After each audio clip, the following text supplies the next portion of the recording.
incluso en el tema más delicado de la homofobia en el fútbol, y digo delicado porque el fútbol profesional es prácticamente el único ámbito relevante de la vida pública en este país en que la homosexualidad sigue siendo un tabú y no tiene ninguna visibilidad.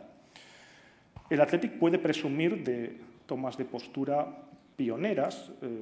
Recuerdo que el único futbolista de la primera división española que posó para la legendaria revista Cero, ya desaparecida, una revista gay, fue un futbolista del Athletic y notorio heterosexual que había resultado ganador o había aparecido en los primeros puestos de una encuesta sobre los deportistas más sexys. La revista le preguntó si tenía algún problema en posar para la revista y él decidió libremente hacer ese gesto como si fuera la cosa más natural del mundo. Sí, estoy muy orgulloso y encantado de hacerlo.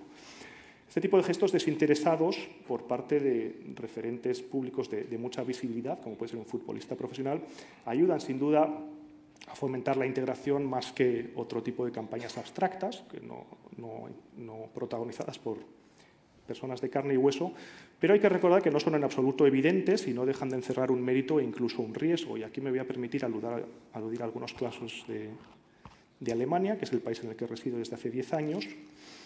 Lo estábamos comentando antes también en la comida.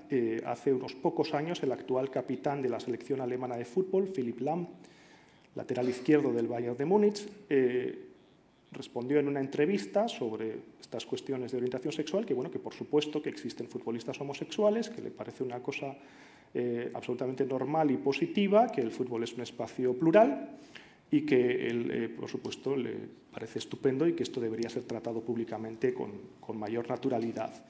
La consecuencia de esta respuesta perfectamente natural y casi diría banal fue que una buena parte de la prensa amarilla desde ese momento le puso a Philipp Lahm el San Benito de homosexual.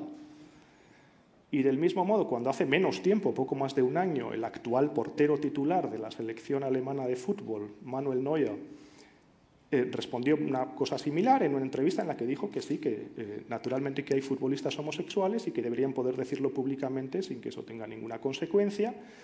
Y yo recuerdo perfectamente porque estuve investigando en Internet la cobertura de prensa para esta noticia y en España los medios que recogieron esa noticia, que eran exclusivamente prensa deportiva, lo recogían con titulares como literalmente Manuel Neuer confiesa su homosexualidad. Creo que esto dice mucho sobre cuánto nos queda por avanzar en este tema, porque me parece que hay que ser una persona bastante obstusa para deducir de una toma de postura tan elemental que quien lo dice solo puede estar diciendo eso por ser parte interesada.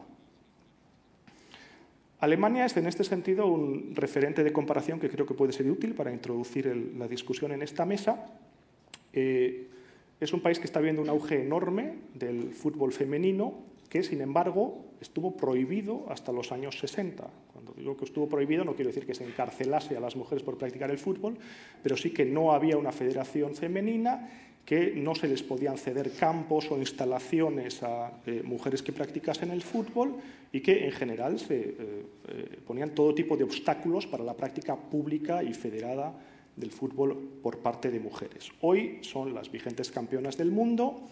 Los sponsors y los expertos en marketing han descubierto el inmenso potencial, también económico, que encierra el fútbol femenino. Y, sin embargo, hay un aspecto en este auge del fútbol femenino en Alemania que me parece que también podemos discutir en esta mesa, porque a mi juicio es bastante ambivalente, que es que la percepción pública del fútbol femenino, en parte, por parte de ciertos sectores, sigue reforzando ciertos estereotipos que ligan el fútbol a la masculinidad en la medida en que dan por supuesto que todas las jugadoras de fútbol son marimachos y lesbianas. La visibilidad a este respecto de la homosexualidad en el fútbol femenino es bastante natural. Por ejemplo, la portero titular de la selección alemana de fútbol está casada con una mujer y esto es un hecho conocido y público. El problema es que este hecho, perfectamente normal a mi juicio, es en parte utilizado para reforzar ese tópico que liga la práctica del fútbol a ciertos modelos de género y de sexualidad. La situación es bastante diferente en el fútbol masculino, aunque en los últimos años, y particularmente por la iniciativa personal del presidente de la Federación Alemana de Fútbol, el doctor Theo Zwanziger, por cierto, también un heterosexual notorio, para que no haya equívocos, se vienen dando muchos pasos oficiales desde la Federación, perdona John, para tematizar el problema de la homofobia en el fútbol, para que los árbitros, lo mismo que pueden interrumpir un partido si la afición local está profiriendo cánticos o insultos racistas, puedan también parar un partido o sancionar a los jugadores de un equipo si profieren insultos de tipo homófobo. Incluso, no dejo de remitir esto también al elemento económico, porque no cabe duda de que es uno de los que más acaban inclinando la balanza en cuestiones de valores. Hay equipos que han reconocido también el potencial como valor de marca de este perfil gay-friendly, homófilo, diríamos en castellano. Por ejemplo, un equipo menos conocido de la segunda división alemana, el FSV Frankfurt, que es el segundo equipo de la ciudad de Frankfurt, que ha hecho una apuesta perfectamente sincera, pero también perfectamente inteligente y calculada, que consiste en decir, bueno, somos un equipo pequeñito, que tenemos la cifra más pequeña de asistencia de público en las dos principales divisiones alemanas. Vamos a posicionarnos claramente en contra de la homofobia, vamos a hacer campañas entre nuestros aficionados, entre nuestros clubes de fans, en las que participan desde el presidente al entrenador, al capitán del equipo y toda la primera plantilla, para dejar claro que somos un equipo que da la bienvenida a todo tipo de futbolistas y a todo tipo de aficionados, sea cual sea su color, raza, etnia, creencias ideológicas o religiosas y, por supuesto, sea cual sea su orientación sexual. Y calculan si esto nos lleva a asociarnos con esta marca y a atraer a un nuevo público que quizá ni siquiera se había interesado previamente por el fútbol, pero que ahora nos da su simpatía por ser un equipo homófilo, pues bienvenidos sean. Creo que es un tipo de estrategia que también merece quizá alguna discusión en la mesa. Voy a pasar a dar la palabra a los ponentes, que, como decía Galder, son de lujo y es para mí un honor poder moderar esta discusión hoy. Me gustaría dejar de antemano claros cuáles querríamos que sean los ejes de la discusión, principalmente reflexionar, por un lado, desde la historia, por otro lado, desde la propia experiencia, sobre los roles de género en el deporte y sobre su evolución en los últimos tiempos y sobre la oportunidad que tenemos todos los que amamos el deporte o lo practicamos desde un ámbito profesional o como meros aficionados, la oportunidad de fomentar desde el fútbol y desde el deporte en general la igualdad en la pluralidad y concretamente la igualdad en cuestiones de género y de orientación sexual. El plan que hemos trazado será, haré un par de preguntas a cada uno de los ponentes en un orden sucesivo y luego inverso.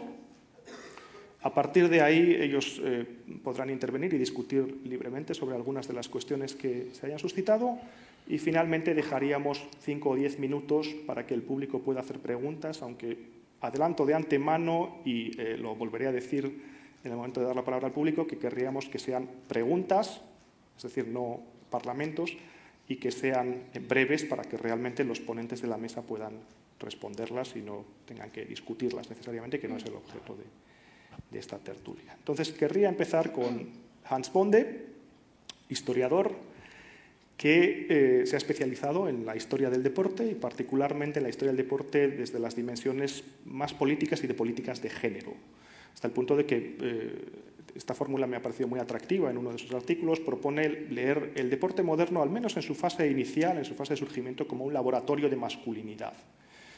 Creo que es muy interesante este abordaje porque nos permite relativizar categorías y concepciones que hemos llegado a dar por supuestas, pero que no lo eran hace 100 años.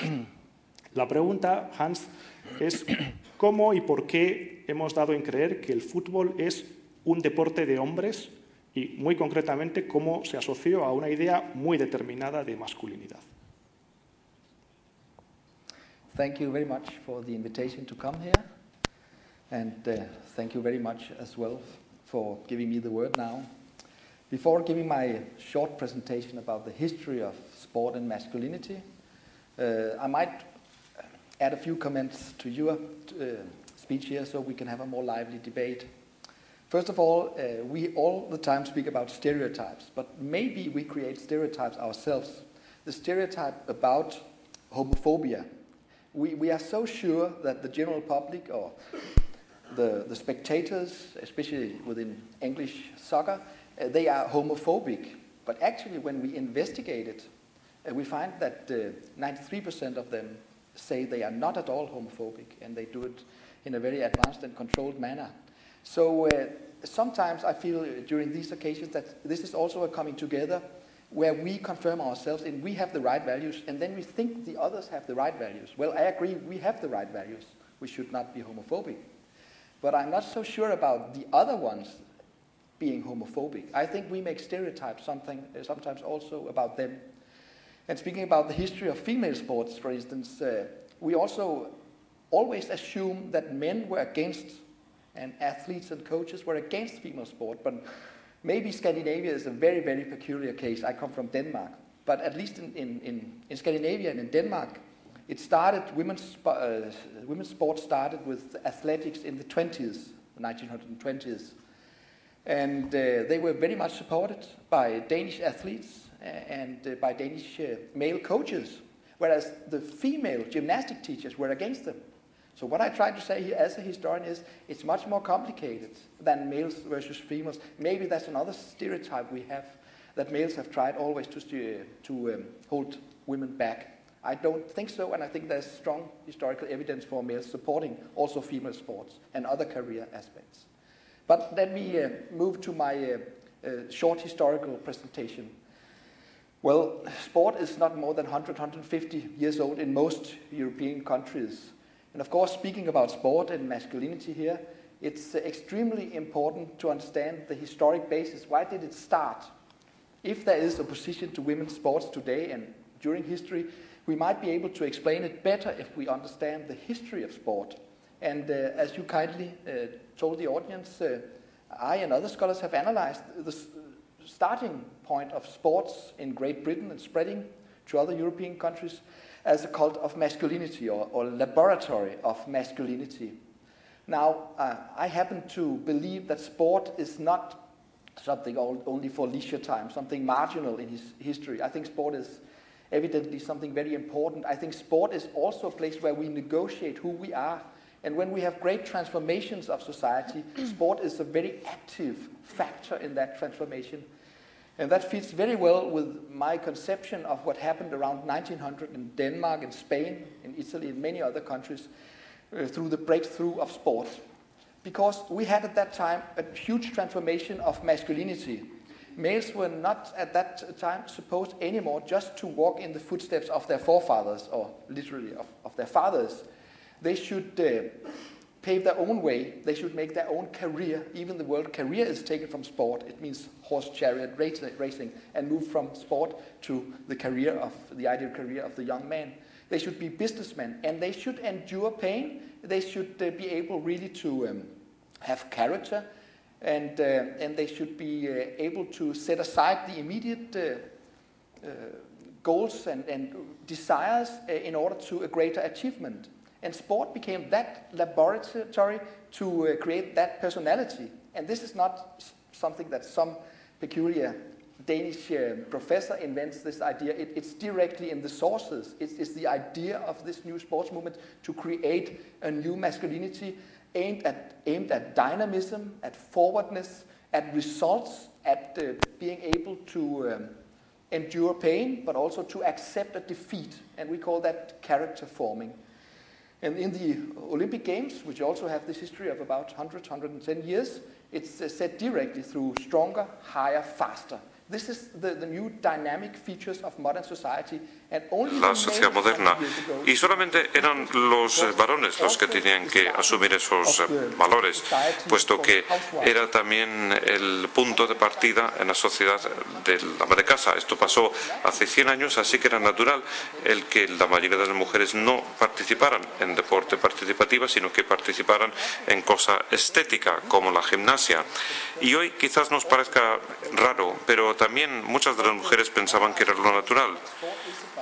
Pero yo creo que el deporte al principio era como una escena homosocial. No digo homosexual, y no quiero decir homosexual, sino utilizo el término homosocial.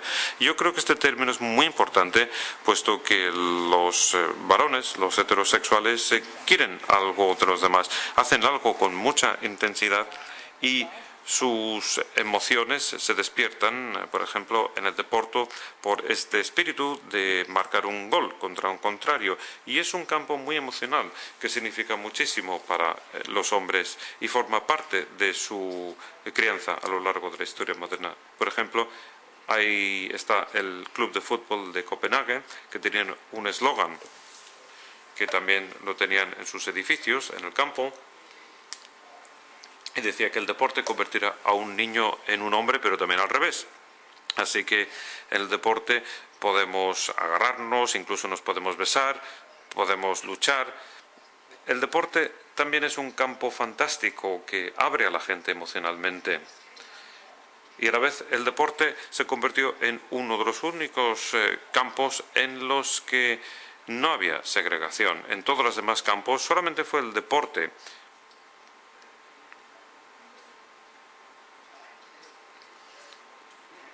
Solamente el deporte ha servido de factor de unificación, así que digamos que el deporte se ha sobrecargado como escena de masculinidad y emociones de la masculinidad. Lo último que quería señalar es que quizás si nos metiéramos más en este área, quizás nos podríamos preguntar ¿por qué exactamente el deporte? ¿Por qué no coleccionar sellos o tocar música? ¿Por qué el deporte se convirtió en el campo del varón?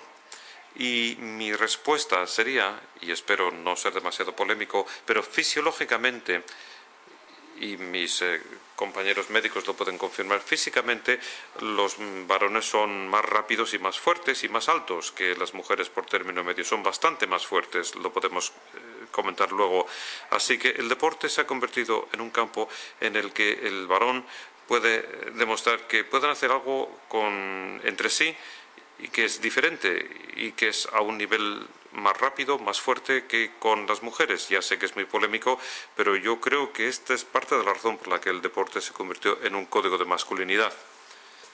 Toca ceder la palabra a Nerea Onaindia. Nerea fue una pionera de la práctica del fútbol en Vizcaya, incluso en España, cabe decir, en unas latitudes, bueno, quizá no tan favorables como las escandinavas, pero también más favorables que otras. ¿A qué dificultades tuviste que enfrentarse y qué facilidades recibiste a lo largo de tu carrera para practicar el fútbol y llegar a constituir el equipo femenino de Athletic?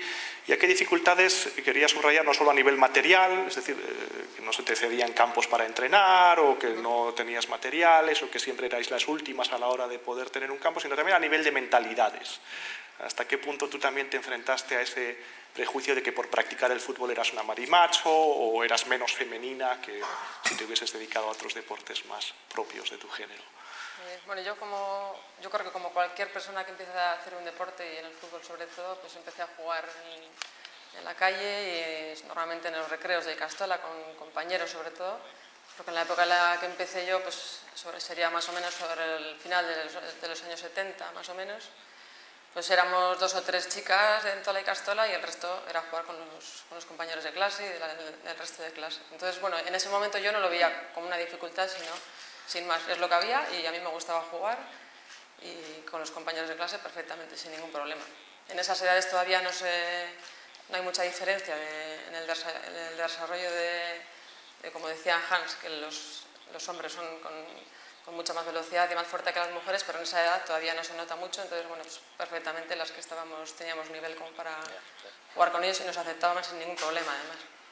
Luego llegó el momento en el que en mi pueblo se hizo un equipo de chicas, en el que empecé a entrenar y jugué varios años. Ahí el primer escollo que tuve, que no me costó mucho solventarlo, fue en casa, pues que cuando empezamos a entrenar y llovía y demás, pues mi mamá siempre decía, pues, ¿qué vas a hacer con esta lluvia? Y demás, que te vas a enfriar, y bueno, pues ahí tuve unas cuantas peleas en casa, sobre todo con ella, para que no me pusiera ninguna pega, y bueno, a partir de ahí, la verdad es que a mi alrededor, en familia y amigos, todo ha sido apoyos. Entonces, bueno, eso yo creo que ayuda un montón a poder seguir. Yo tenía claro que me gustaba el fútbol, y por encima de todo, bueno, en general los deportes, ¿no? Pero sobre todo el fútbol, y entonces, a partir de ahí ha sido una pelea con todo. Empezar a jugar en ese equipo, en el Vizquerre de Algorta. Luego pasé, desde el año 90 más o menos, también me inmiscuí dentro de la organización del equipo, de directiva, de ir puerta por puerta a sacar dinero, o sea que me tocaba estudiar, cuando llegué a trabajar, ir puerta por puerta, pelear con los ayuntamientos, pelear con los directivos para conseguir cosas. Y bueno, pues así pasé por varios equipos en los que, bueno, pues no todo eran peleas, pero mucho era peleas. Mucho para el tema de campos, como decías antes, tema de horarios, de vestuarios, pues siempre éramos las últimas monas para conseguir todo. A pesar de que normalmente siempre hemos estado en equipos de bastante nivel. Llegó un momento en el que estábamos en un equipo, concretamente el Sondica, que era a nivel de Euskal Herria y a nivel de España, pues de los mejores. Y estábamos dentro de una dinámica de una directiva que no nos dejaba seguir adelante, no nos dejaba nunca al campo de hierbas, siempre estábamos en una esquina por ahí apartadas. Y vimos una posibilidad en el Ayuntamiento de Leioa y nos dieron la oportunidad de crear un equipo allí. Y bueno, pues dentro de todas las jugadoras y la gente que estábamos trabajando ahí decidimos descender de categoría y crear un club nuevo y hacer desaparecer un club histórico como el Sondica, que nació en el año 70, que fue una cosa dura por nuestra parte, pero bueno, pues eso hizo que en Leioa hiciéramos un equipo exclusivamente de chicas, con una directiva en la que nos metimos jugadoras, familiares, madres y demás. Una especie de autogestión, realmente. Eso es, sí. Trabajamos, bueno, pues entre 9 personas más todo el apoyo de las jugadoras, decidimos empezar de cero. Para empezar desde la base. Eso es. A pesar de que tuvimos todo el apoyo de la mayoría de los clubs para poder mantener la categoría, pues nada, la federación no nos lo dejó, cosa que después hizo con varios clubs para que, bueno, en la actual liga femenina algunos se apuntaran y demás. En nuestro caso no nos lo dejó, empezamos de cero y bueno, gracias a ello, que en realidad fue una cosa fuerte lo que hicimos, una decisión dura, gracias a ello fue cuando luego el Athletic, con la directiva de Javier Uría, que propuso, bueno, se decidió por hacer un equipo femenino y gracias a eso pudo absorber el Leioa cuando íbamos a pasar a Superliga y bueno, gracias a ello es lo que después hemos conseguido, que ya todo el mundo lo conoce. Bueno, y en ese camino, por ejemplo, pues, no sé, anécdotas así importantes de tema de pelea y de desigualdad, pues cuando estábamos en el Leioa, a pesar de que estábamos totalmente apoyadas por el ayuntamiento, el alcalde, bueno, todos los concejales y demás, pues hubo una anécdota de un partido que teníamos que jugar un domingo ahí en el campo de hierba, que ese campo de hierba solo lo usábamos el equipo primero femenino y el equipo masculino, o sea, la primera plantilla. Y no sé si era porque llovía, me parece que era llovía, el campo estaba un poco blando o algo, pues llegamos allí las puertas cerradas y el presidente dentro del campo y que no nos dejaba entrar, un campo municipal. Entonces, bueno, pues no sé si llamaron a los concejales y demás, llegó a venir el alcalde y no le abría la puerta. Tuvieron que llamar a las municipales y entonces es cuando abrieron el campo. Bueno, creo que es una anécdota que fue una cosa importante, pero bueno, tuvimos el apoyo de una gente y luego el Athletic que vio en nosotras una posibilidad de formar su plantilla y bueno, y desde ahí a lo que ahora mismo es el Athletic, pues bueno, ya más o menos yo creo que ya estamos todos puestos en ello. Gracias. John Amaechi, suelo decir que tengo un trabajo privilegiado y este privilegio se muestra, por ejemplo, en la oportunidad que se me brinda de conocer personalmente a John Amaechi. Tengo que decir que entre los invitados de la mesa pues, es el que conocía de antemano y siento una debilidad especial por él. Recomiendo encarecidamente a todos su libro, del que citaremos luego algún pasaje, Man in the Middle. John Amaechi siempre quiso ser psicólogo infantil concretamente, y dedicarse a la gente joven, niños y adolescentes. Sin embargo, personalmente, a nivel personal, encontraste en el baloncesto tu propia vía para afirmar tu identidad y cultivar en ti mismo valores como la superación, la autodisciplina y valores que te han resultado muy útiles en tu propio trabajo. Tu labor actual en el ABC, en el Basketball Center y en tu propia fundación, se propone también ofrecer oportunidades de integración a jóvenes para los que en muchas ocasiones el deporte es el único espacio en el que pueden sentirse alguien o pueden sentirse no excluidos. ¿Cómo trabajas exactamente la integración a través del deporte y particularmente en esta dimensión de género que estamos tratando y para la que tu propia trayectoria te ha dado también material más que suficiente? Okay,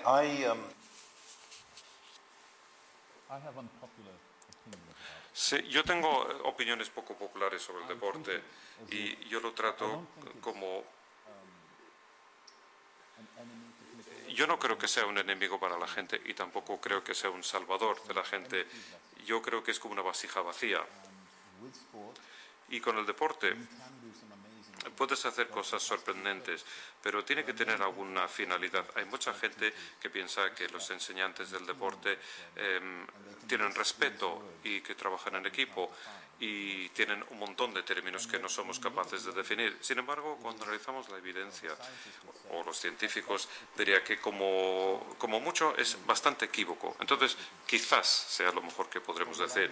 Pero lo que yo sé sobre este asunto es que sí que puedes utilizar el deporte, no es que sea una metáfora muy atractiva, pero como si fuera una especie de papel para moscas. Lo puedes utilizar, puesto que algunas personas que quizás no les resulte atractivo ni el colegio, ni las artes, ni la música, sí que les atrae el deporte.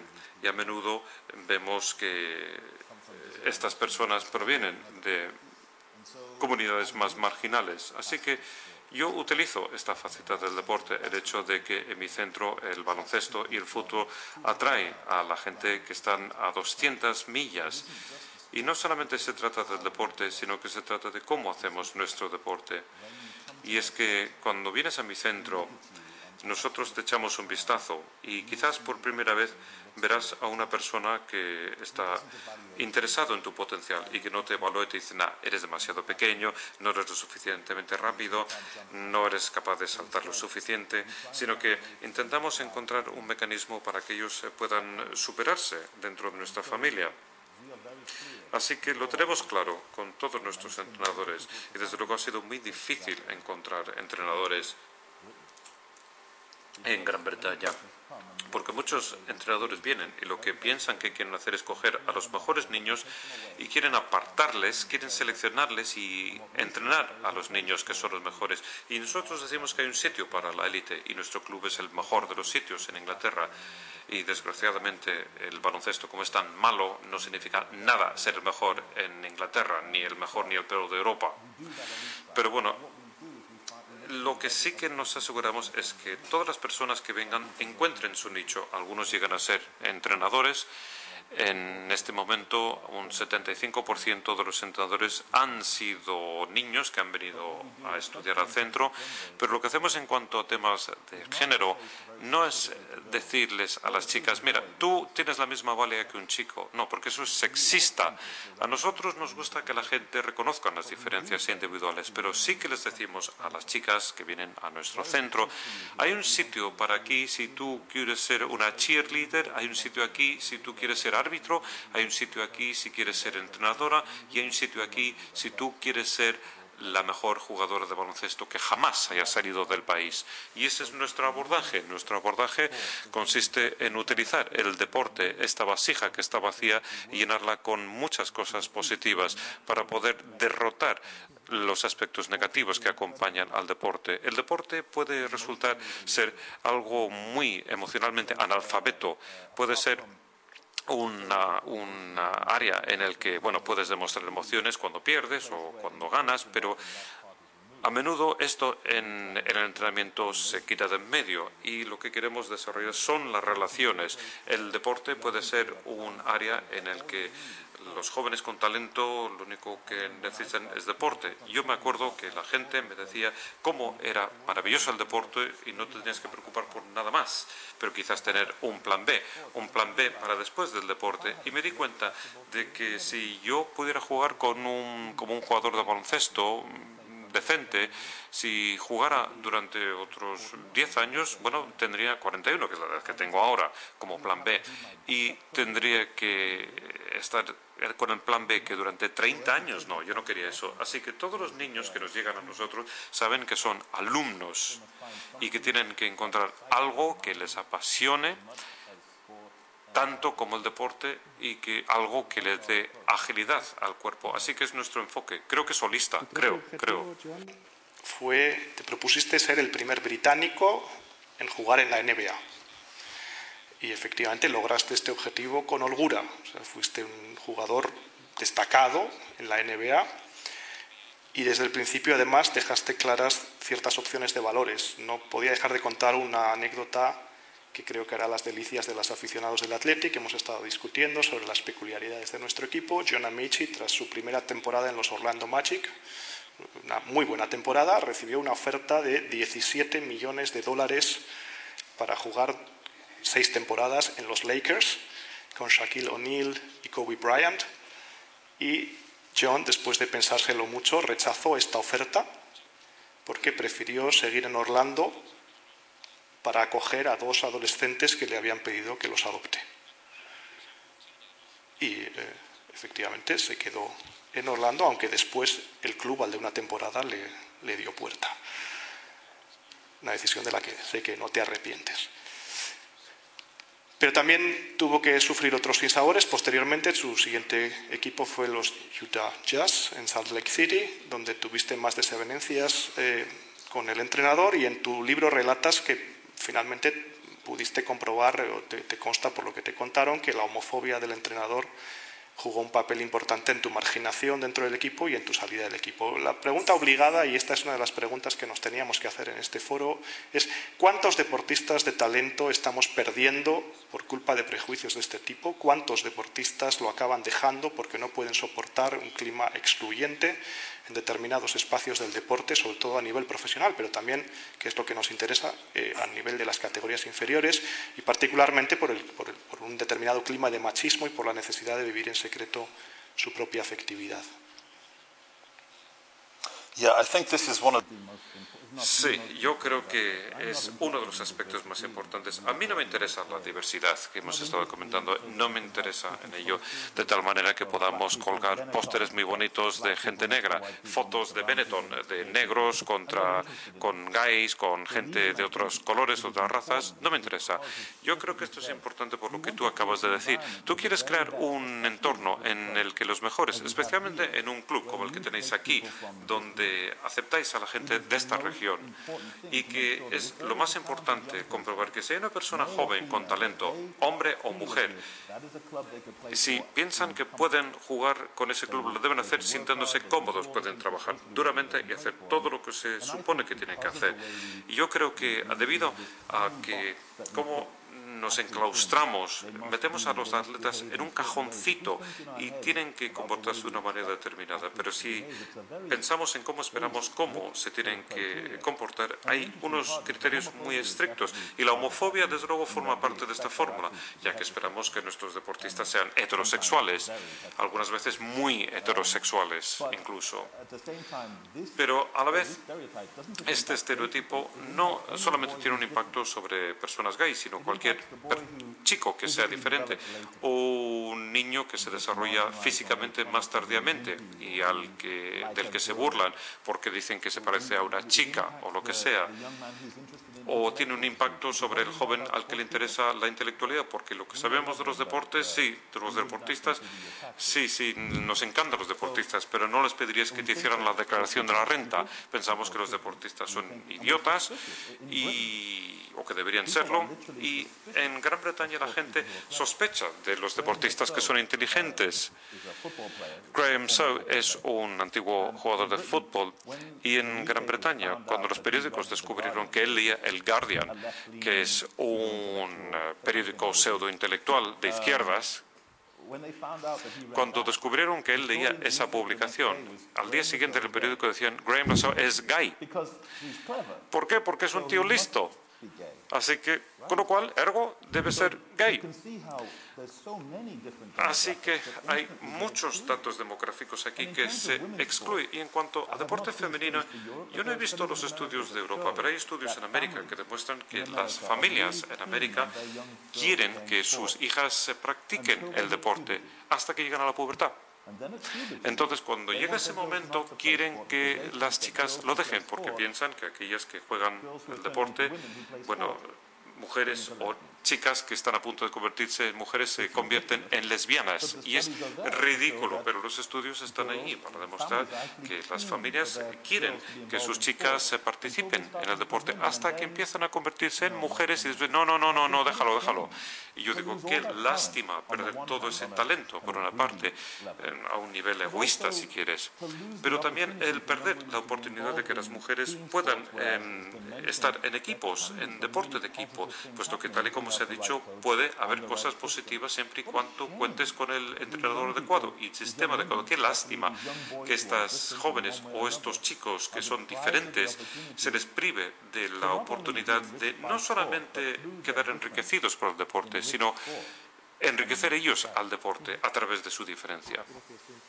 Una última pregunta para John Amiche y luego retomamos la ronda. Porque a este respecto también quería leer un pasaje de tu libro en el que tematizas uno de los estereotipos, bueno, de los miedos que más están presentes, particularmente en muchos padres que quieren impedir que sus hijas o sus hijos practiquen el deporte, y mucho menos con compañeros o entrenadores que sean sospechosos de ser homosexuales. Y tú tienes un pasaje bastante conocido de tu libro en el que cuentas tu experiencia en los vestuarios de la NBA, ¿no?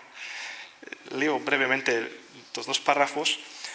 Dices, John, watching this thoroughly decent group of guys, al ver a este grupo de tíos decentes, ayudarme a entender por qué la presencia de hombres gay, que como decía Charles Barkley, están presentes en todos los vestuarios, era una amenaza para mí. El salir del armario amenaza con exponer los componentes homoeróticos de qué es lo que prefieren pensar como concepto masculino. Y en líneas generales no es que haya una homosexualidad reprimida, exceptuando a una pequeña minoría, pero lo que sí que hay es un temor enorme de que la conducta pueda ser etiquetada como tal.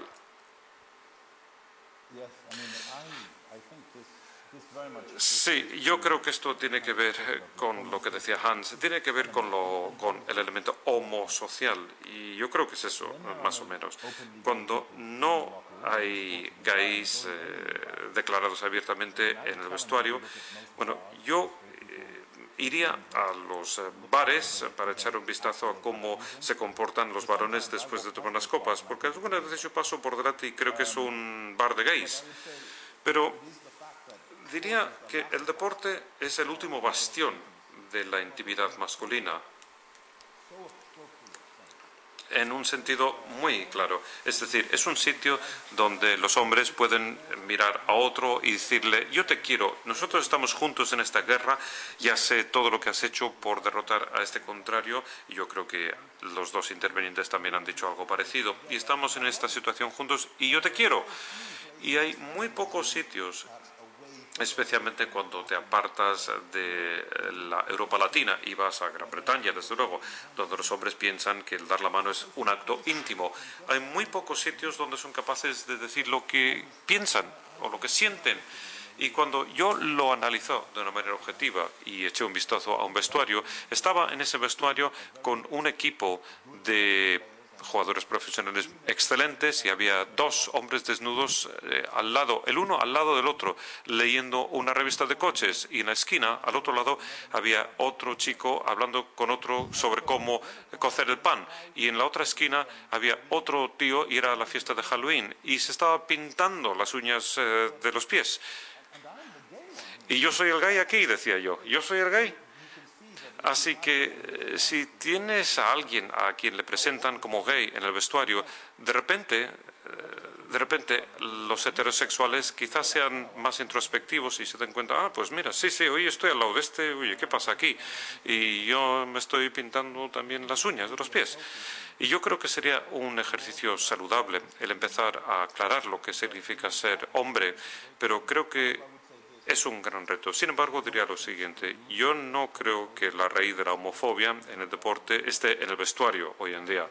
Yo creo que hay personas que son estúpidas, está claro, en todas partes, incluidos en los campos de deporte. Pero yo creo que hay gente que tiene más poder que señores que ganan 35.000 euros a la semana y son los que les pagan. Y ahí es donde están las raíces de la homofobia. Precisamente en esta dirección. Hans, como historiador, hemos visto en los últimos años, en los últimos 20 años sobre todo, una transformación bastante clara. Desde luego es el por lo menos es el periodo en el que los que estamos en esta mesa podemos hablar con autoridad, porque es el que hemos vivido conscientemente. Hemos vivido no solo la irrupción del fútbol femenino, y también a nivel de clase, a nivel sociológico, la extensión de la pasión futbolística a capas sociales que antes eran bastante renuentes al fenómeno futbolístico. No tanto en Bilbao, como quiero subrayar, donde la pasión por el fútbol era bastante plural, pero sí en otros países donde solo determinadas clases sociales acudían al fútbol. Pero también hemos visto, y creo que coincidimos en que es un fenómeno bastante favorable, cómo se ha ido cuestionando crecientemente el modelo de masculinidad que había dominado el mundo del fútbol durante décadas. Hay fenómenos bastante conocidos y bastante bien analizados, como el de David Beckham, jugador que no tuvo ningún reparo en elevar su propia androginia a una imagen de marca, y a una imagen de marca que ha funcionado.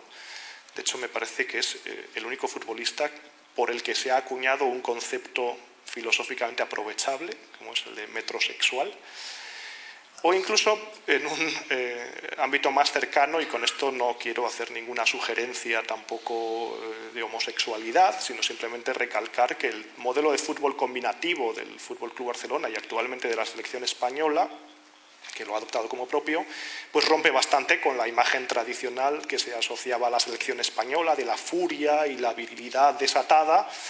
Y de hecho los futbolistas que lo practican se les denomina de forma cariñosa los bajitos, cuando antes se daba por supuesto que un futbolista pues tenía que medir necesariamente más de 1,80 y ser bastante peludo y parecerse más, pues no sé, a Migueli o a Guisasola que a Andrés Iniesta. Este tipo de modelos y esta evolución en general, Hans, están contribuyendo a hacer el fútbol en general más plural en cuestiones de género, están efectivamente ayudando a relativizar ese modelo más excluyente de masculinidad.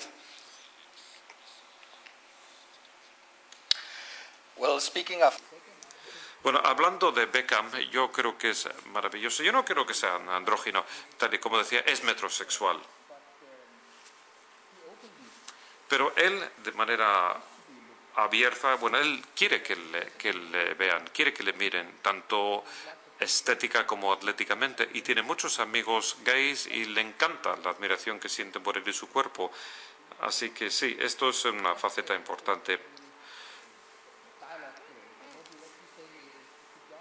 Pero quería decirle a John, yo creo que lo has dicho muy bien, y has dicho que el deporte es el último dominio de la intimidad masculina, y nos has dado un ejemplo muy bueno. Yo creo que eso está muy bien, es muy importante, y se critica al deporte por ser homofóbico y por ser demasiado masculino, pero el deporte sí que es hipermasculino en algunas ocasiones, pero tiene otro aspecto. Los hombres se están convirtiendo en niños de nuevo y haces cosas emocional y físicamente que no harías en otras esferas. Por ejemplo, uno de mis compañeros acababa de publicar un artículo y le di un beso en el cuello a modo de felicitación. Si yo lo hiciera, más bien, me despedirían, pero si lo hiciera después de marcar un tanto en un partido de fútbol, es perfecto. Y durante los primeros días del feminismo se decía que los varones eran todos de piedra y que eran incapaces de demostrar emociones. Pero en el deporte hay muchísimas cosas positivas. Y también tienes razón lo que decías, y es que las mujeres os habéis encontrado con muchos obstáculos durante esa lucha, y así sigue siendo en el caso del mundo del deporte. Algunas veces intervienen las madres y otras mujeres. Hay mucho conservadurismo y que no solamente está asociado a la masculinidad. Y yo diría que sí, que es difícil. Es igual de traumático para un hombre hacer patinaje artístico, o como hemos visto en la película de Billy Elliot, en un pueblo minero del norte de Inglaterra, el decir que yo no quiero ir a la mina como mi tío y como mi padre, yo no quiero ir a esas minas oscuras, cuando brilla el sol yo quiero bailar ballet. Y eso es un gran impacto, mucho más sorprendente que el que una chica practique el boxeo. no se trata de decir de para quién es peor. Yo digo que es difícil para los dos sexos ir más allá de determinadas fronteras. Y un último comentario que quería hacer es que sí que se está produciendo una transformación de la masculinidad. Y también es interesante comprobar que el deporte está abriendo estos espacios. El deporte no solamente es algo conservador, algo que esté conservando el viejo rol masculino, sino que se trata de por ejemplo, un jugador sueco declaró su homosexualidad hace poco tiempo, pero siempre hay grandes diferencias entre culturas y países. Cuando hablas de Inglaterra y en particular de Estados Unidos, no soy capaz de reconocer la homofobia. No lo vemos en Escandinavia, en Suecia. Pero sí que ha salido el caso de un jugador profesional, pero no ha habido ningún problema para él después de declararse homosexual. Yo diría que ha mejorado su estatus. Y no vemos lo contrario. En la mesa que vive en Vizcaya y puede juzgar la evolución a nivel local es Nerea, y además tu trabajo como profesora pues tienes también una oportunidad privilegiada de contemplar la transformación de los valores entre la juventud, incluso entre los niños. O sea, ¿has podido detectar tú un cambio también en las mentalidades desde tus propias experiencias como pionera del fútbol femenino? ¿En qué medida crees que la tematización cada vez más clara de este problema está contribuyendo a flexibilizar los estereotipos, a facilitar la integración y la pluralidad en el fútbol? ¿Y qué otro tipo de iniciativas crees tú que podrían ayudar a ello?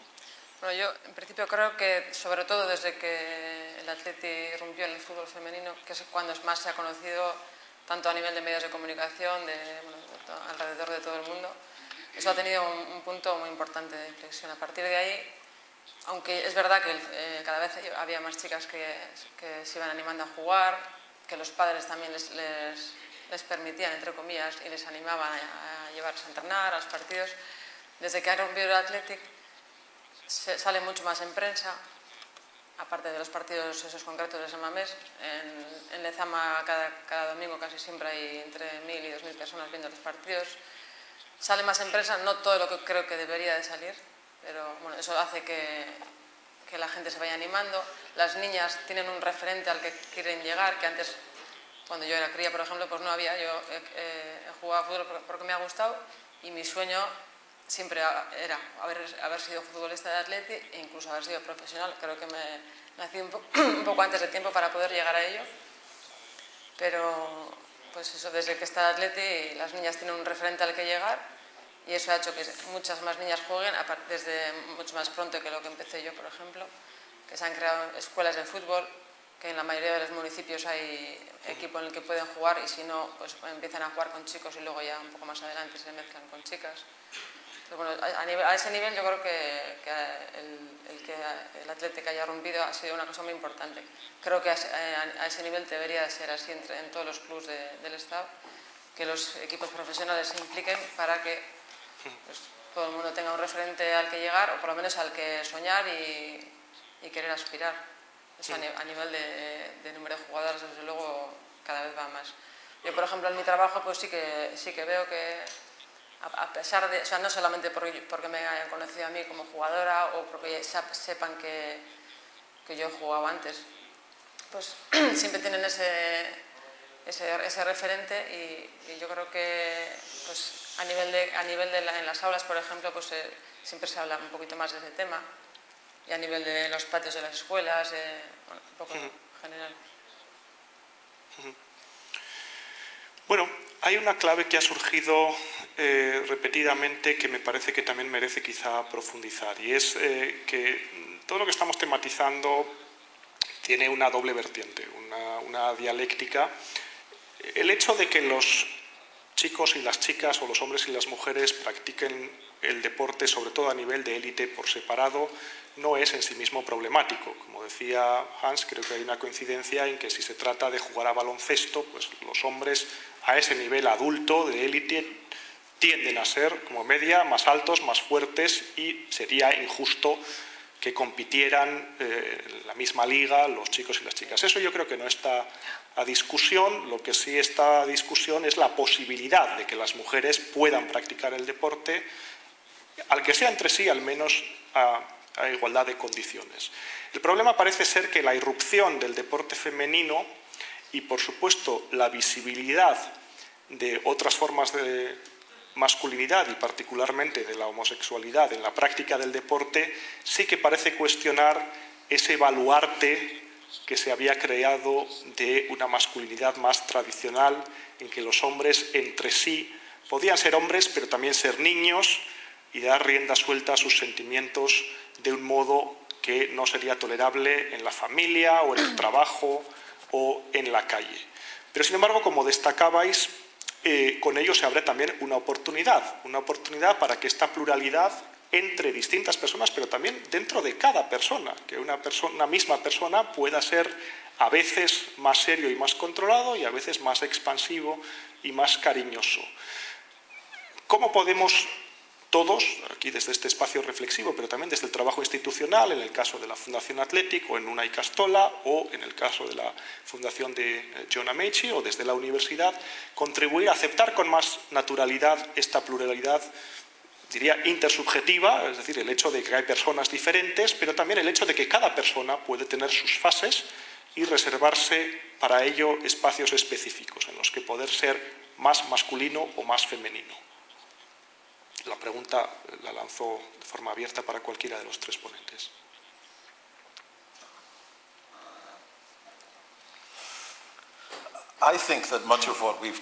Bueno, yo creo que muchas de las cosas que hemos comentado aquí tienen que ver con un tema de normas de género arcaicas. No es una respuesta global, pero en cuanto a cómo permites a la gente, desde luego en mi centro o en el tipo de iniciativas que yo he intentado plantear cuando trabajo con otras organizaciones profesionales o atléticas, se trata de ayudar a la gente que salgan de ese cajón donde suelen quedar enclaustrados, donde quedan encerrados. Y esto es algo que se puede producir de muchas maneras diferentes. Hay personas a las que yo conozco que no son capaces de creer que yo soy un psicólogo. Piensan que es imposible que yo sea un psicólogo porque soy un tío alto. Y si saben que yo antes jugaba al baloncesto, están seguros de que no puedo ser psicólogo, puesto que la idea de lo que es un psicólogo es que, bueno, quizás no lo tengan tan claro en su cabeza, pero la idea de lo que no es un jugador de baloncesto, eso sí que lo tienen claro en su cabeza. Y yo intento animar a nuestros entrenadores a hacer algo que sea más difícil. No solamente se trata de colocar al jugador idóneo en el sitio correcto, en el campo, sino que yo quiero que miren a todo el mundo con una especie de ignorancia benigna. Y esa ignorancia benigna, junto con una exuberancia de llegar a conocer más cosas. Entonces yo quiero que los entrenadores miren a la gente y en vez de pensar este es un niño blanco o negro, o un niño gay, o una chica o un chico, en vez de eso, yo quiero que ellos descarten lo que te venga a la mente cuando conocen a este niño, un niño rico, un niño pobre, y en su lugar intentar descubrir lo que tiene que ofrecer esta persona, qué es lo que ese chico o esa chica podrían aportar. Puesto que yo creo que esto hace que la vida sea mucho más interesante. El tener la misma concepción sobre muchas personas diferentes significa que solamente vas a conocer a 3 o 4 personas. Hay personas de tu región, otras que no. Hay personas que son de España, otras que no. Es mucho más interesante darte cuenta que incluso dentro de un campo pequeño tienes muchísima diversidad. Y este es un enfoque que intentamos implementar. Intentamos hacer que la gente se defina a sí misma. Es un proceso más lento, no permite que se puedan formar equipos de manera instantánea, pero hay recompensas, especialmente a nivel de aficionados. Y para nosotros, y yo sé que Inglaterra no juega muy bien al baloncesto, pero bueno, hemos conseguido cosas y no es un accidente. Y nuestros equipos son un ejemplo muy claro de este éxito. Sí, pero quizás haya diferentes entre diferentes regiones del mundo también. Yo diría que en el caso de Escandinavia tenemos muchas cajas, muchos cajones y hay muchísima diversidad y puedes elegir. Pero lo que deberíamos tener en cuenta es que la gente tiene el derecho a elegir de una manera estereotipada. Ya sé que esto suena paradójico, pero la libertad de verdad y la diversidad de verdad también consisten en aceptar las opciones conservadoras de la gente. Y esto nos causa problemas. La mayoría de las mujeres no quieren boxear y no quieren que les machaquen la cara. Y hay algunas feministas que dicen que eso está mal y que esto se debe a la opresión. Yo creo que no. Yo creo que se debe a su opción, a lo que deciden. Yo tampoco quiero que me partan la cara y no soy mujer. Pero permitidme que os dé otro ejemplo. En Dinamarca hemos medido cuántos varones y mujeres hacen deporte competitivo. Y el 22% son varones y el 8% solamente son mujeres. Y esto es después de 35 años de liberación de la mujer en Dinamarca. Quizás cambie dentro de 50 años, no lo sé. Pero lo que estoy diciendo sencillamente es que las mujeres, aunque tienen la libertad de elegir, van a por los deportes que mejoran la salud y que son de tipo estético, como el aeróbic o la natación o la gimnasia, etcétera. Entonces, hay que aceptar este tipo de cosas y no debe haber ningún tipo de discriminación. Tenemos que luchar contra la discriminación y tenemos que aceptar que las personas tienen el derecho a decidir y algunas veces ellos se meten en cajas. Sí, yo entiendo ese enfoque, pero lo que sí que diría que también hay muchos otros factores que se me han ocurrido cuando hablamos de la participación de la mujer en el deporte. Sí, claro que sí, me imagino que menos mujeres participan en el deporte a nivel competitivo. ¿Sabes por qué? Porque casi no hay recompensas por practicar en el deporte. Las recompensas que te dieron a ti por el nivel que tú alcanzaste no son para nada igual que lo que les dan a los hombres. Y esto no solamente es de aplicación a los equipos de varones. Hasta hace 2 años las ganancias de Wimbledon de mujeres no eran iguales que las ganancias de los hombres. Y entiendo que eso no es el factor decisor, pero sí que hay otros factores que deberemos tener en cuenta sobre por qué no es de aplicación esto a las mujeres. El que no te machaquen la cara. Bueno, yo no creo que esa es una característica femenina. Yo creo que esa es una característica inteligente, sin más. Y es algo que deberían compartir los sexos. No necesariamente tenemos que decir que eso es masculino, femenino. Bien, ahora me parece que se está calentando el debate porque estoy totalmente en desacuerdo contigo y con lo de Wimbledon. El nivel de competitividad entre los hombres es tan alto en comparación con las mujeres. Entonces, el decir que los hombres deberían recibir el mismo dinero que las mujeres es discriminador. Si la igualdad se aplica al trabajo, los hombres tienen que jugar durante 5 sets y tienen que trabajar durante mucho más tiempo. Entonces, yo diría que, bueno, igual tú podrías decir que estoy equivocado, pero incluso hoy en día, el ser una estrella femenina del deporte significa que todo el mundo te va a prestar atención y todo el mundo quiere ganar medallas. Hay discriminación en el mundo musulmán y ahí no hay un elevado nivel de competencia y no te permiten conseguir una medalla de oro. Pero nosotros en nuestro país, bueno, tenemos, yo no sé si conocéis al jugador de tenis Wozniacki. Ella es una estrella y solamente tiene 22 años y ganó más de 100 millones de coronas gracias al tenis. Y sí que se la ha promocionado, pero nunca ha ganado ninguno de los torneos del Grand Slam. Y yo creo que no está mal ser una mujer en el deporte hoy en día. John, si me permitís terciar, creo que el debate no es tanto efectivamente si se debe alcanzar una paridad entre el deporte masculino y el deporte femenino.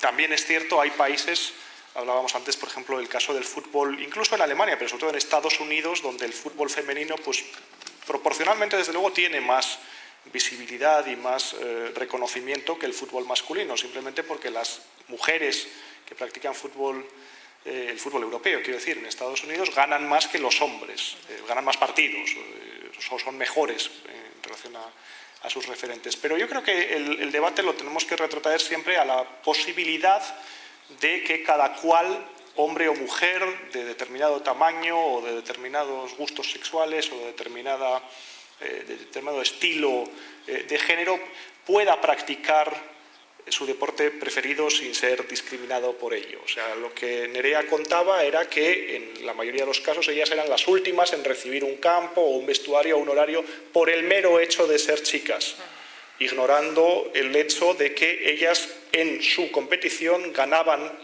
muchos más partidos que los chicos a los que se está favoreciendo. Sí, eso es en el caso mío, por ejemplo, casi siempre he estado en los equipos de nivel más alto. Y es verdad que siempre hemos tenido esos problemas. Incluso cuando empezamos en el Athletic había gente que al principio tampoco nos aceptaba y yo creo que incluso ahora mismo sigue habiendo gente que no lo acepta. Lo que pasa es que bueno, pues es una cosa que la directiva en su día lo propuso, lo llevó a cabo y yo creo que no tiene vuelta atrás. Y muchas veces a alguno del PSE pues tenemos que seguir adelante.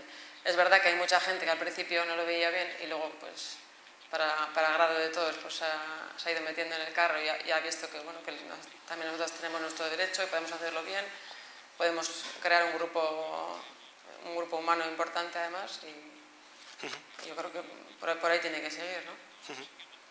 Hans. Sí, pero has dicho antes que el fútbol alemán ganan más, así que son mejores jugadores. Bueno, yo no sé si lo querías decir de verdad, pero cualquiera que sepa sobre el fútbol dirá que no puede compararse el nivel internacional o el nivel entre varones y mujeres no se puede comparar. Los varones son infinitamente superiores. Hay miles y miles de hombres a un elevado nivel de competición. Así que no se pueden comparar los dos grupos, de hombres y mujeres. Y algunas veces hablamos de la igualdad, pero de una manera equivocada. La igualdad tiene que ver con los mismos logros, no tiene que ver con dos grupos que reciben una medalla de oro. Aunque evidentemente si a ti te discriminan porque no te ceden un campo o lo que sea, estoy de acuerdo que eso está mal. Pero cuando yo veo las elecciones de la FIFA del mejor jugador del mundo y veo a uno de los jugadores de Barcelona, y sabéis a quién me refiero, y cuando nombran a la mejor mujer femenina, a la mejor jugadora femenina, ella se siente avergonzada. Y esto no se debe a que los varones sean más altos o más fuertes o más rápidos. Yo lo saco de la ecuación, sino que esto tiene que ver con el nivel de competitividad y tiene que ver con la masiva presencia de varones por todo el mundo. En esa dirección, por supuesto que esos ensayos se han hecho en diversas ocasiones y, por ejemplo, en el tenis, ¿no? Se han hecho partidos entre la número 1 del tenis mundial femenino y el número 100 del tenis masculino, y el número 100 arrasaba, sin duda alguna. Pero bueno, lo mismo que se ordenan las categorías por edad y no compiten los cadetes contra los adultos, esto no quiere decir que no haya que dar visibilidad o oportunidades a los cadetes que compiten en fútbol y que quieren alcanzar su nivel. Yo creo que lo que en todo momento quizá tenemos que tener presentes, y me gustaría en cualquier caso que sea el mensaje para el público, es hasta qué punto las mentalidades dominantes, aunque ahora sin duda son más plurales y están mucho más relativizadas, nos están haciendo perder talentos, eso al nivel del deporte de élite, pero también están negando la oportunidad a niños o niñas de practicar el deporte que querrían. Yo creo que esa es la pregunta que nos tiene que preocupar, particularmente a los aficionados del Athletic, que como equipo de cantera pues nos nutrimos de una base poblacional muy reducida. O sea, el Athletic sencillamente no puede permitirse estar excluyendo a posibles jugadores de su primer equipo por razones como la raza o el género. Y creo que a nivel mundial esto vale también para cualquier institución deportiva. I think it is Sí, aunque eso tenga importancia en lo que se refiere a la élite, sería un error pensar que el daño que este prejuicio solamente se siente a ese nivel. De hecho, se siente a todos los niveles, puesto que sabemos que en Europa ahora mismo estamos siendo consumidos por una epidemia de enfermedades no comunicables como la hipertensión, la obesidad, y sabemos que las minorías están padeciendo a un nivel muchísimo más alto, incluidas las mujeres, en Europa occidental. Yo no sé cuáles son los datos para Escandinavia, pero en Europa occidental esto es así. Pero ¿cómo lo podríamos reducir? Creando deporte. No se trata de obligar a las niñas que jueguen fútbol, sino a permitirles a aquellas que quieran jugar que jueguen y que no quieren bailar o que no quieren pintar, yo qué sé, que puedan jugar al fútbol, que el fútbol sea accesible, aunque solamente vayan a ser aficionadas durante toda su vida. Y también diría lo siguiente, y es que como deportista, como atleta, yo me siento ofendido por la idea de que entre hombres y mujeres el tema de la igualdad es un logro. No lo es. Y diría que solamente hay una persona que no ha estado en la élite que pensaría de esa manera. La igualdad tiene que ver con el proceso, no tiene que ver con el resultado, puesto que cuando te veo a ti, lo que yo sé es que las 10.000 horas que yo dediqué de sudores, de correr y de pensar que me iba a morir, incluso si daba un paso más, yo sé que tú también lo has hecho. Y yo sé que esa es la razón por la que cuando la mejor jugadora de fútbol se sienta al lado del mejor jugador de fútbol, no tiene que ver con quién ganaría en una tanda de penaltis o quién ganaría en un 1-1 con la pelota. Se trata de que, aunque sabemos que hay muchos obstáculos contra las mujeres, esa mujer y sus 10.000 horas de práctica y su espera continua hasta que vengan los municipales a abrir la valla del campo son cosas importantes. Y yo sé que estas son cosas que yo no he tenido que hacer, pero que tú sí que has tenido que hacer. Es ahí donde entra en juego la ecuación de la igualdad. Entonces, cuando veo a los deportistas, yo he aprendido muchas cosas de las mujeres deportistas en el caso del baloncesto. Casi todo lo que he aprendido tiene que ver con el baloncesto en el estado de Pensilvania. Pero no solamente sé que hay cosas que yo puedo aprender, pero también me doy cuenta de que es una tontería pensar que existe una diferencia, puesto que porque yo mido no sé cuánto y porque soy un tío grandísimo y porque la mayoría de las chicas no son como yo. Y que esa es la diferencia. Yo no espero que el deporte femenino se asemeje al deporte de los hombres. No quiero compararlo de esa manera. Pero lo que sí que sé, cuando quiero enseñarles a los jóvenes en mi centro cosas sobre el baloncesto, yo no los llevo al partido de NBA, sino que les llevo al de la segunda división, al de las mujeres, al de la NBA de las mujeres, porque estas mujeres juegan y te demuestran cómo puedes jugar al baloncesto, pero de otra manera, sin poder volar, como los hombres. Entonces yo creo que el proceso es importante, no el resultado.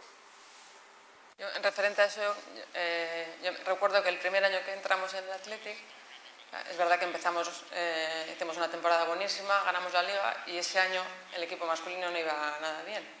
Entonces, un montón de gente venía a ver los partidos, mucha gente, pues en el tema de prensa se oyó mucho, la gente nos alababa. Pero había siempre los retractores que decían, sí, pero si jugarais un partido contra los chicos, esa frase, vamos, durante ese primer año la oímos, pero vamos, casi cada fin de semana. Cuando, bueno, a nivel de, como hemos hablado antes, en tenis, en atletismo, en cualquier deporte en el que las mujeres llevan un montón de años con muchos éxitos, nunca se ha planteado el hacer una carrera de obstáculos o de 100 metros, hombres y mujeres mezclados. Y luego otra cosa que también quería comentar, cuando ha comentado John en la forma de trabajo de la escuela en la que la ha montado y demás, uno de mis sueños, bueno, era ser futbolista profesional, y aparte de jugar en el Athletic. Ese lo conseguí, pero aunque no he conseguido ser profesional, yo creo que en algún momento llegará, aunque a mí me ha pillado, a mí no he nacido demasiado pronto para eso. Yo creo que lo más importante que he conseguido, que no han sido logros económicos, ha sido el formarme como persona, el haber convivido con un montón de gente diferente a ver, no solo el haber jugado, sino el haber trabajado también para conseguir lo que ahora mismo muchas están disfrutando. Yo creo que es una de las cosas más importantes en cualquier deporte colectivo, pues el formarse como persona, aprender a respetar a todo el mundo, pelear por una idea y por una cosa en conjunto. Hans. Well, to reply. Sí, yo creo que soy feminista, yo creo que lo somos todos aquí, puesto que estoy de acuerdo con que deberíamos tener a una chica al lado del mejor jugador del mundo. Pero no podemos ser ingenuos y decir que es lo mismo lo que han logrado. Cuando tenemos a 500.000 varones que están intentando meterse en el mundo de la élite, mientras que mujeres solamente hay 5.000. El proceso de selección es muy diferente y si, por ejemplo, analizáramos los logros, deberíamos tener a 50.000 varones aparte de esa chica, pero yo no estoy de acuerdo con eso. Yo soy feminista y yo quiero proyectar la imagen del deporte como algo positivo para las mujeres y quiero recompensar a las mujeres que superan las barreras, pero no podemos ser ingenuos y decir que se tratan de los mismos logros.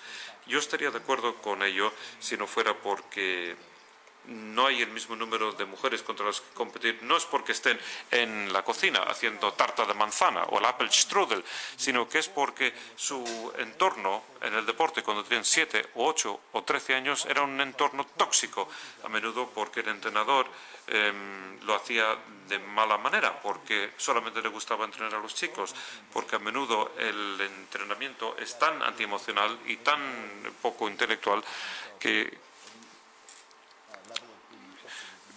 cualquier chico queda o cualquier chica queda desmotivada y hay algunos que dicen, ¿sabes qué? Ahora yo me voy a dedicar a las plantas y a las flores e incluso aunque todo fuera ideal, que no habría el mismo número y no podría haber el mismo número de hombres que mujeres compitiendo en ese pool genérico. Pero yo sí que creo que la idea de que, bueno, no son 5.000 para empezar, pero una mujer que se ha convertido en la mejor jugadora del mundo, la idea, bueno, pensar en qué es lo que significa eso, la idea de que esa mujer sería, bueno, que se sintiera avergonzada al estar al lado del mejor jugador, al mejor jugador varón del mundo, para mí eso es un anatema, yo no lo entiendo. No, pero yo sí que creo que lo entiendes, puesto que como deportista de la élite estoy seguro que entiendes los diferentes niveles entre personas que tienen el espíritu de competir y otros no. Antes decías que solamente son los de la élite los que entenderían ese argumento. Yo nunca he practicado el deporte de élite. Yo solamente fui campeón de judo 3 veces cuando era joven. Para mí era muy importante. Pero sé que cuando esa gente venía, cuando practicaban el jiu-jitsu y decían que habían ganado un campeonato del mundo y ni siquiera llegar a ser campeones de Escandinavia y les ganamos sobre el tatami, sé que hay una diferencia y no solamente podemos analizar el resultado final o la medalla, hay que reconocer también que si, por ejemplo, hubiese un mayor interés por si hay un mayor interés por ver el fútbol masculino es porque juegan a un mayor nivel. Sí, ya lo sé. Y entiendo lo que quieres decir, pero digamos que la razón por la que la gente ven a los hombres jugar al fútbol en lugar de las mujeres no es porque sea más rápido y más fuerte. No es solamente se debe a esa razón, no, también se debe a que a los hombres se les ha enseñado desde que iban a gatas que solamente es importante ver a los hombres hacer cosas. En América existe esta idea de que cuando un hombre está utilizando una barbacoa, le hace falta que venga otro señor a ver cómo cocina en esa barbacoa. Los a los hombres se les socializa para pensar que lo que hacen los hombres es importante y lo que hacen las mujeres, está bien. Si estuviera cerca de ti, te daría unas palmaditas en la cabeza. Y eso me pone enfermo, porque a algunas personas sí les gustará el fútbol de mujeres que de hombres. El último partido que yo vi fue en el 76. No me gusta el fútbol realmente, pero el hecho está en que cuando yo veo a las chicas jugar en mi centro, lo que yo veo no es lo mismo que parece ser que ves tú. No se trata de que los equipos ganen o no, se trata de que yo veo como una singladura donde hay una joven que está jugando como delantero y otro chico que los dos discurren en paralelo. Y sé que uno ha llegado por tal o cual razón en este momento, pero eso tiene menos relevancia. Réplica per me. Yes. I would like... Sí, tú parece ser que sabes mucho, tú también eres psicólogo, porque yo no sé lo que significa eso. No, pero yo te lo voy a explicar. Tú sabes que si no fuese todo un estereotipo, las cosas cambiarían muchísimo y veríamos un gran florecimiento del talento femenino. Posiblemente, pero no lo sé. Pero lo que estoy diciendo es que tenemos que crear una cultura y creo que lo tenemos en Escandinavia, donde los dos sexos pueden optar por cualquier deporte y solamente un 8% de las chicas eligen deportes competitivos y un 22% de los varones. Y a los varones les encanta verse practicar el deporte. Bien, en Dinamarca, como en los años 80 y 90, tuvimos un equipo de balonmano. Sé que os encanta el balonmano, o por lo menos a algunos os gusta, y el equipo femenino ganó en los Juegos Olímpicos y también ganaron el Campeonato de Europa y Mundial. Y había casi un 70% de la población viendo estos partidos. ¿Y por qué? Yo no creo que el género importe. Yo no quiero ver a los deportistas varones, yo quiero ver superatletas, pero lo importante es que queremos ver que nuestro país gane. Somos muy nacionalistas, como en el caso aquí del Athletic Club de Bilbao. Tenéis que ganar, tiene que ganar. Y para mí, el balonmano danés, y si solamente son capaces de ganar las mujeres en los Juegos Olímpicos, yo seguiré sus partidos. Y el nacionalismo hace que mucha gente vea el deporte y no importa que sean hombres o mujeres. ¿Puedo hacer una cosa más? Bueno, teníamos un equipo de curling, yo no sé si conocéis, es ese deporte un poco raro, es una disciplina de invierno y que, bueno, casi no lo ve nadie y tampoco es de interés para el público, el curling. Pero cuando Dinamarca ganó la medalla de plata, todos los daneses se interesaron por el curling, así que el nacionalismo es mucho más importante que el género, porque hablo del equipo danés femenino y no importaba si fueran hombres o mujeres, siempre y cuando ganara Dinamarca. Tenemos que retener del debate, sin duda fecundo, es que no se trata de comparar el rendimiento de las mujeres o de los hombres en las mismas disciplinas, se trata de crear un clima que favorezca las mismas oportunidades para los hombres y las mujeres o para otros tipos de grupos. No me gusta hablar de minorías porque no creo en las identidades fijas, de practicar los deportes de su elección sin necesidad de compararlos. Creo que vamos muy bien de tiempo, pero habíamos quedado, si nadie tiene así otra intervención que hacer, en ceder la palabra al público.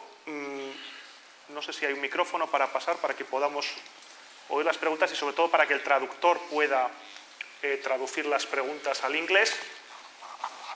Y me gustaría insistir en mi ruego de que las intervenciones, por favor, sean preguntas y que sean breves, porque si no las censuraré. Por favor, ahora le traen el micrófono. Se trata sobre todo de que el traductor pueda escuchar la pregunta.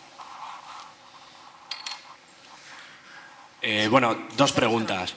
La primera sería, ¿qué importancia le dan al a la que los hombres hayan tenido mucho más fácil y durante más tiempo acceso a ciertos deportes, bueno, a la mayoría de los deportes, y que la mujer haya tenido un desarrollo en el deporte, o sea, mucho más corto de tiempo a la hora de, por ejemplo, desarrollar la competitividad. Porque, por ejemplo, en el baloncesto, jugadores de los partidos de los 50-60, a día de hoy las mujeres serían mucho mejores. Y la segunda, ¿cómo ven también que ciertos deportes catalogados como artísticos en relación a cierta gimnasia artística, creo, o natación sincronizada, no haya categorías de hombres? De hecho, creo que la Federación de Natación creo que prohibió un caso un poco escandaloso porque creo que un chico quería competir en natación sincronizada y se le vetó, creo. No se contemplaba esa posibilidad.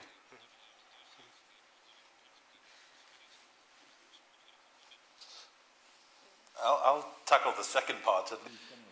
Sí, bueno, yo abordaré la segunda parte de la pregunta que se ha hecho. Yo creo que sí que hay unas ideas bastante claras acerca de que algunos deportes son para hombres y otros para mujeres. Creo que cuando analizamos los deportes que son artísticos, los hombres que participan en ellos pensamos que son gays, aunque lo sean o no.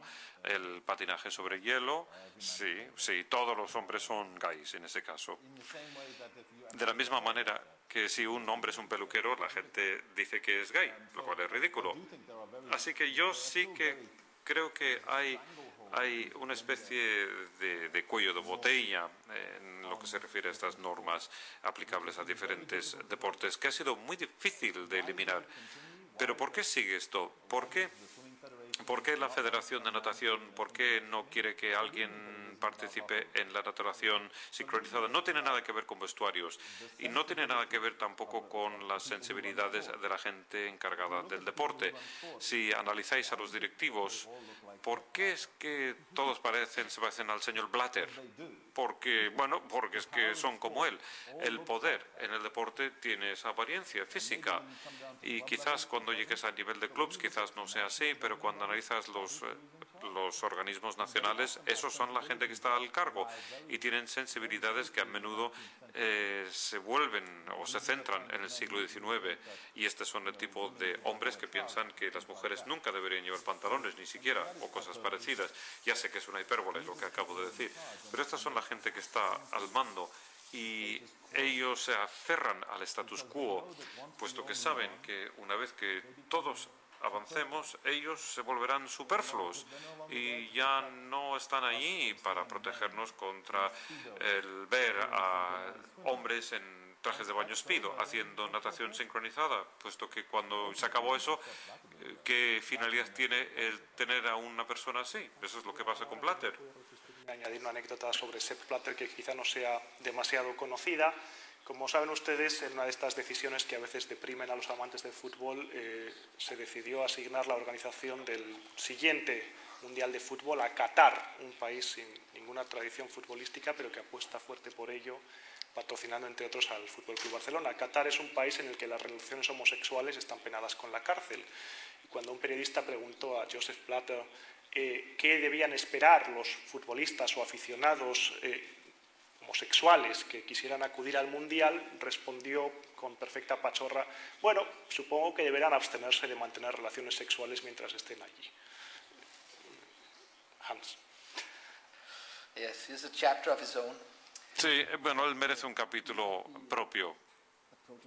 Bueno, pero quizás sea un prototipo de un administrador general, pero yo no creo que sea un prototipo de la gente del campo del deporte. Pero decías que a las mujeres ni siquiera se les permite llevar pantalones, pero desde luego a los varones no se les permite llevar faldas.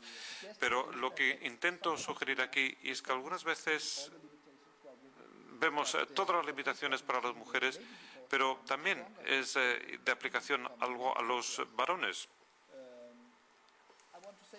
Pero quiero decir también que nuestro interlocutor ha dicho que en algunos deportes, como la natación sincronizada, a los varones les resulta muy problemático y la gente piensa que sería ridículo que participaran en la natación.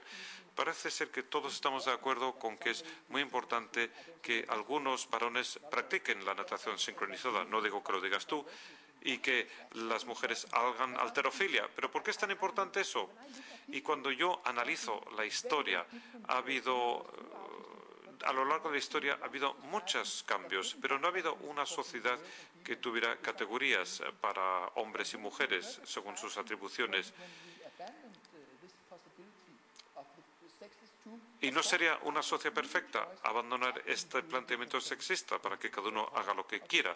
Bien, vale, pero nadie decía que los hombres tienen que practicar la natación sincronizada. Nadie me tiene por qué ver a mí en un traje de baño de esos a mí. Pero había un señor que quería practicarlo y no se les permitía. Pero lo que decía sobre las faldas, ¿sabes qué? Sí, a las mujeres se les permite llevar el pantalón largo porque está bien parecerse a un hombre, pero a los hombres no, porque el parecerse a una mujer no es buena política, no está bien visto. Y los travestis sí, ahora hoy en día se les ve muy bien. Si analizamos la homofobia y sus lazos con la misoginia, la gente que odia a los gays, no solamente odian a los gays, sino que odian a las mujeres. La homofobia, digamos que una gran descripción para la homofobia es que algunos hombres heterosexuales piensan que un gay les va a tratar a ellos como ellos tratan a una mujer. Ese es el temor que manejan. Ellos no quieren que les miren los hombres a ellos como ellos miran a las mujeres, ¡ey! Y no se silban. Pero ellos no quieren que les pase a ellos, sino que ellos quieren ser capaces de hacerlo. Es interesante, puesto que la mayoría de las personas que son homofóbicas, que es una cosa muy absurda hacer con un tío tan grande como yo, pero son el tipo de gente que yo espero que le den una palmadita en el culo a mi hermana cuando va por la calle, y la conexión está clara. La última réplica por mí.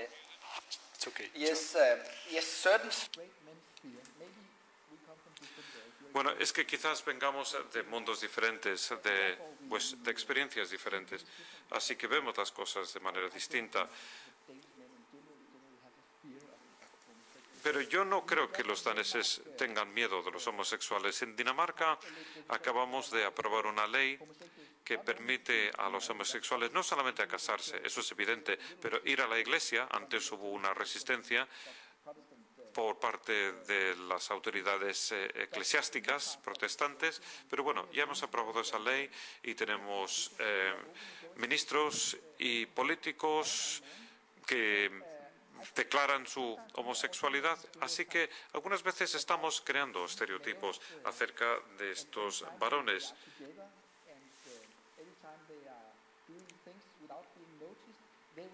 Y cuando hacen cosas sin que nadie les observe, pueden empezar a hablar de manera muy negativa sobre las mujeres.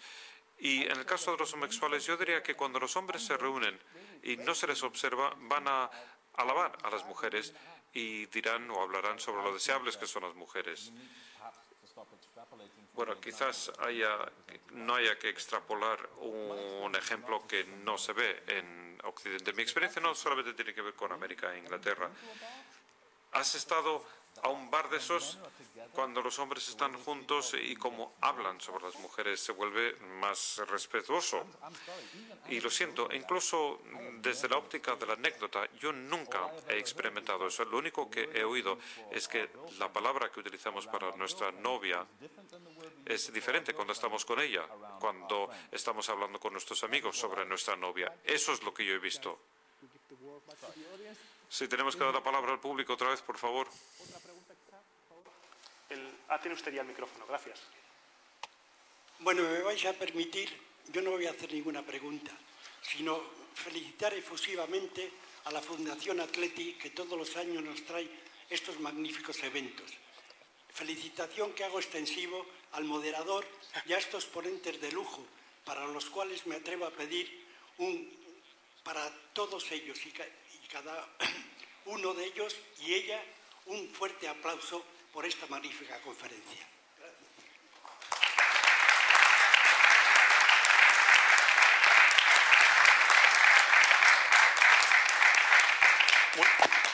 Muchísimas gracias. He dicho que no iba a admitir preguntas, más que preguntas, pero lógicamente pues recibo con mucho gusto esta y cedemos una pregunta más. Por favor, sí. A la derecha. Gracias.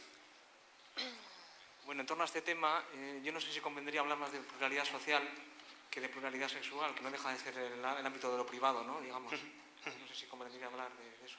Sí, bueno, la idea inicial había sido efectivamente centrarnos particularmente en la cuestión de género. Es obvio que tiene una lectura mucho más extrapolable. La idea inicial del club y de la Fundación Atlética, al dirigirse a mí, y creo que puedo reconstruir esta historia sin problema, era tratar este tema de género por la siguiente razón. Se entiende, comparto en buena parte esta reflexión, que hay otros problemas sociales que están siendo tematizados, que están lejos de estar resueltos, pero para los que al menos se ha abierto un debate y se han encauzado formas de actuación. Pensamos particularmente en las formas en las que se combate el racismo en el fútbol. Es un problema candente, es un problema actual, es un problema que está muy lejos de estar resuelto, pero es un problema que ya lleva varios años siendo tematizado y para las que hay respuestas que se vienen activando. Sanciones a jugadores, bien tarjeta roja del árbitro o como recientemente ha ocurrido en Inglaterra, lo hemos estado tocando en la comida, se puede sancionar a un jugador con 7 o 8 partidos de sanción por llamar negro o puto negro a un rival.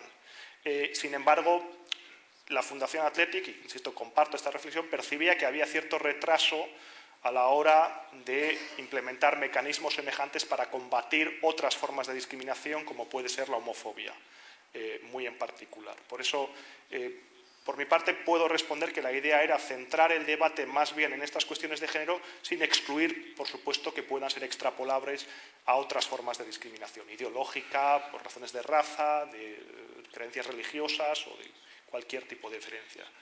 Hablábamos también, por supuesto, sobre el hecho, lo decía John, de que bueno, el color de la piel es bastante visible y notorio, mientras que las preferencias sexuales, a pesar de lo que piensen algunos, no lo son. Esa era quizá, no sé si con ello he respondido. Sí, sí. Gracias. Como que las preferencias sexuales se deben dar por supuestas. O sea, la pluralidad sexual es un supuesto, ¿no? Sí. Pero la pluralidad social yo creo que es el sustento de todo, ¿no? Esa es la base, ¿no? Sí, la idea era esa, o sea, cómo también desde el deporte y particularmente desde un equipo que hace del arraigo social una seña de identidad, se pueden potenciar unos valores de integración y de pluralidad. Gracias. Sí. Yo quería hacer una pregunta a Hans. Bueno, agradecer la presencia de todos los ponentes. Hans, here. ¿Qué tal? Agradecer la presencia de todos los ponentes. Agradecer también a Hans, y lo quiero decir porque no lo he dicho en la presentación, que sirva un poco también de acicate del debate, intentando trasladar los tópicos. Yo creo, Hans, vas a permitir que haga un resultado final. Creo que John te ha ganado 2-0 más o menos. y quería hacerte una pregunta, Hans, porque como investigador, yo respeto mucho la posición que has tenido, porque yo creo que para realmente plantear un debate real hay que intentar traspasar los tópicos y mirar la realidad con una mirada más neutra de la que a veces nos podemos acercar cuando vamos con un carácter terapéutico. Pero me ha sorprendido mucho cómo manejabas los números. Decías que en Dinamarca hay un 92% de hombres practicando el deporte frente a un 8% de mujeres a nivel profesional. Y dabas por hecho que eso... 22, vale. Y dabas por hecho que eso responde a una opción. Y yo te quería trasladar otra pregunta, en el mismo sentido. En el Estado español, en España, las amas de casa con respecto a los amos de casa, o sea, las mujeres que trabajan en las labores del hogar con respecto a los hombres que trabajan las labores del hogar, deben de andar por una proporción como de 1000 a 1 aproximadamente, o quizá más incluso. ¿Tú crees que realmente esto prueba que las mujeres optan por desarrollar su vida profesional dentro de casa, renunciando a estar fuera? ¿O realmente lo que como investigadores tenemos que hacer, porque la perspectiva de la investigación es muy importante, es buscar las razones? Señalar hechos no es elaborar una teoría, sino que tenemos que buscar razones. Yes, absolutely. Sí, sí, desde luego. En lo que tiene que ver con el ama de casa, y como investigador, yo no diría que las amas de casa se suprimen automáticamente. Y yo diría que de alguna manera algunas amas de casa quieren ser amas de casa. Pero si tú me puedes demostrar que las amas de casa son amas de casa porque están suprimidas o porque se les discrimina, estaría totalmente en contra de ello. Pero creo que hay que aportar pruebas de discriminación. Y os puedo citar un ejemplo. Estuve en un debate en la Universidad de Copenhague, en Dinamarca, donde ahora tenemos una serie de normas nuevas que dicen que si tú contratas a una profesora, al instituto le dan 1 millón de coronas como recompensa. Si tú contratas a un varón, te dan 0 coronas. Entonces, yo creo que hemos pasado los derechos a los privilegios. Yo soy feminista y digo que todo el mundo debe tener igualdad de derechos, pero si empezamos a dar recompensas económicas por las mujeres cuando se contratan como profesoras, lo hemos hecho mal. Pero también demuestra que algunas veces nuestro debate resulta un poco difícil porque venimos de culturas tangencialmente diferentes. La cultura escandinava en la que las mujeres tienen derechos, tienen igualdad de derechos. Algunas veces no quieres que decidan desde la óptica feminista, pero tienen la posibilidad de elegir. Y después tenemos a América como otro ejemplo, donde tú me decías, John, que cuando tú estabas allí, en activo, había muchos estados donde incluso despedían a los que eran homosexuales sin más.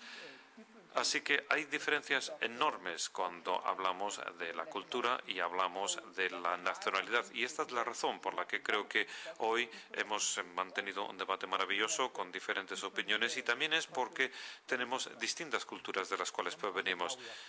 Algunas veces el cómo hacemos la pregunta es importante y yo no sugeriría que todas las mujeres que se queden en su casa para hacer las labores lo hace porque está oprimida. Y cuando se hace la pregunta de esa manera, sí que produce un sesgo.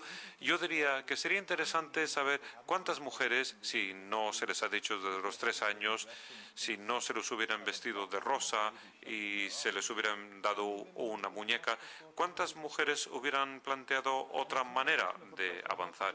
No se trata de una cuestión de opresión. No diría que iba a haber un cambio dramático o radical. Sabemos que algunas mujeres tienen mayores niveles de empatía y muchas cosas más. Yo no diría que cambiaría de manera radical, pero quizás deberíamos pensar que lo que hace que seamos realmente civilizados consiste en garantizar que no obliguemos de manera accidental a la mujer o a las mujeres. Y desde el punto de vista de conseguir lo mejor para nuestro país, no sería una lástima porque le diéramos un bebé a una niña que no llegara a ser un político brillante o una mujer de negocios brillante.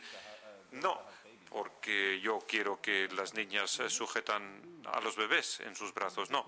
Pero quizás estemos perdiendo a alguien como consecuencia de ello que sea extraordinaria para nosotros. Sí.